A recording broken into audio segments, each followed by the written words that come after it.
Imagine 6 million years ago.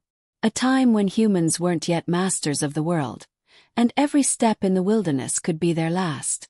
Not because of hunger, not because of the weather, but because something lurked. Something bigger, faster, and deadlier than anything we know today. This creature isn't recorded in textbooks.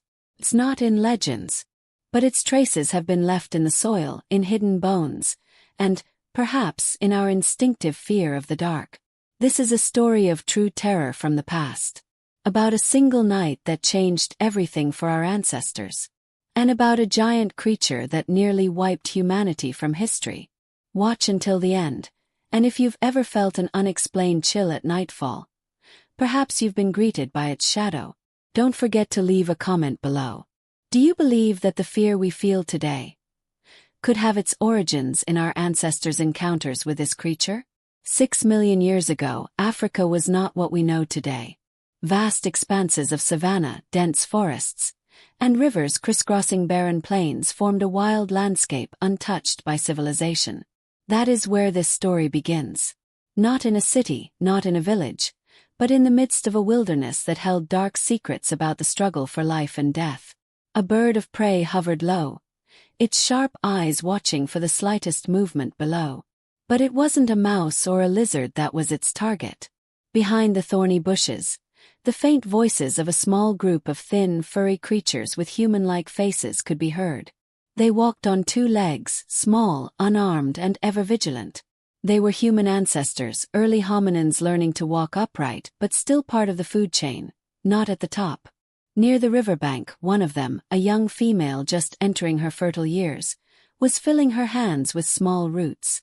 Behind the bushes, her eyes caught something. Not something moving but something too still. A large tree trunk. It was too smooth, too still. As he turned his face to call out to his companion, the air changed. Silence. The birds disappeared. The wind stopped. Then there was a low rumbling, as if the earth were groaning.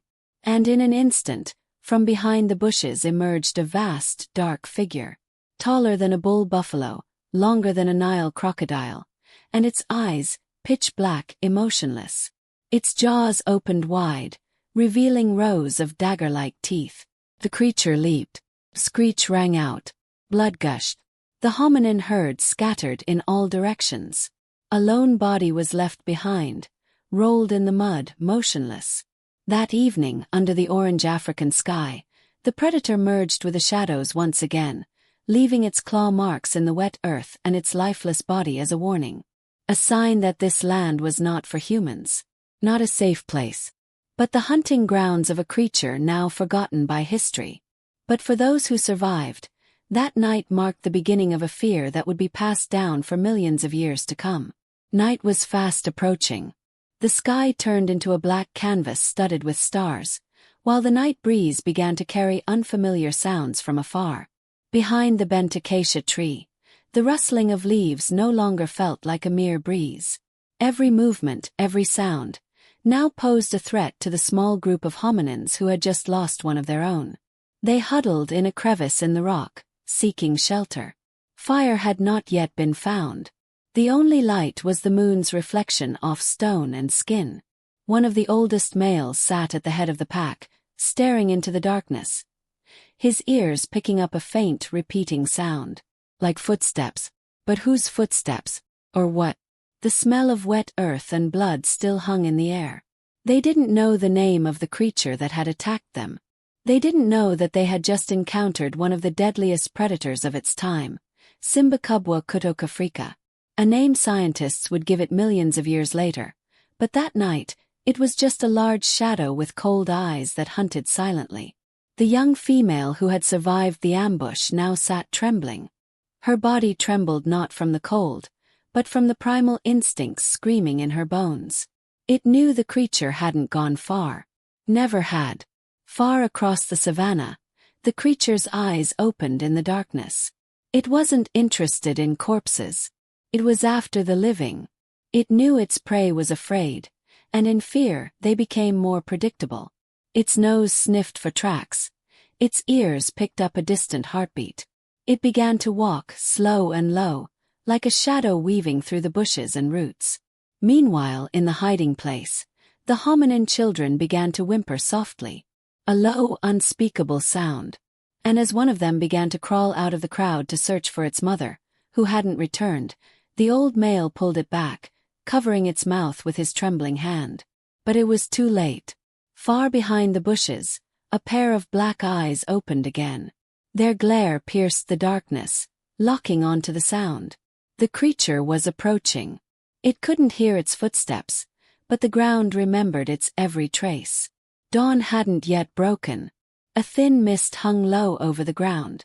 The last owl had just returned to its nest, but behind the thicket of acacia trees, night hadn't yet ended. For some creatures, darkness is the most vibrant and the most deadly time. The creature was now only a few dozen paces from the hominin hideout. Its massive body moved slowly through the tree shadows, almost blending into the darkness. It wasn't in a hurry. It waited, like a hunter who had done this 1,000 times. Its breathing was barely audible, except for the occasional short hiss as the wind brushed its body against the wet weeds. Behind the crevice in the rock, the hominin were growing tense. The young female stared up at the sky, hoping for light. But the light hadn't come.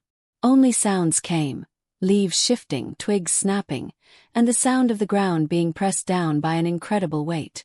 Then a silence. Everything froze. The old male stood slowly, raising a sharp stone in his hand, the most primitive weapon he knew. Not because he was confident of victory, but because he knew this might be the only way the others could escape. He took a few steps forward, his body trembling, but his eyes fixed firmly on the voice.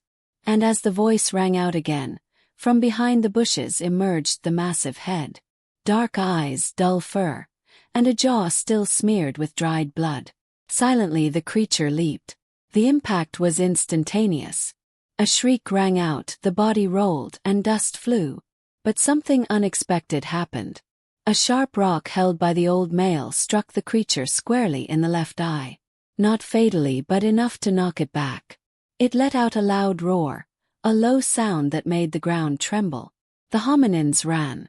They didn't look back. They didn't stop. They ran as far as they could, until the mist began to lighten with orange light from the eastern horizon. At a high point they stopped, panting, and regrouped. They were safe for once. In the distance, the creature disappeared into the bushes, back into the shadows. It was wounded but not dead. He will hunt again. He always hunts. And since that night, fear has become part of the inherited memories. From one generation to the next. From stories whispered under the night sky, to instincts embedded in the modern human body. When we feel like something is lurking in the dark, maybe it's not just a feeling. Perhaps, it is a legacy of the nights when our ancestors were stared at by the dark eyes of the shadows.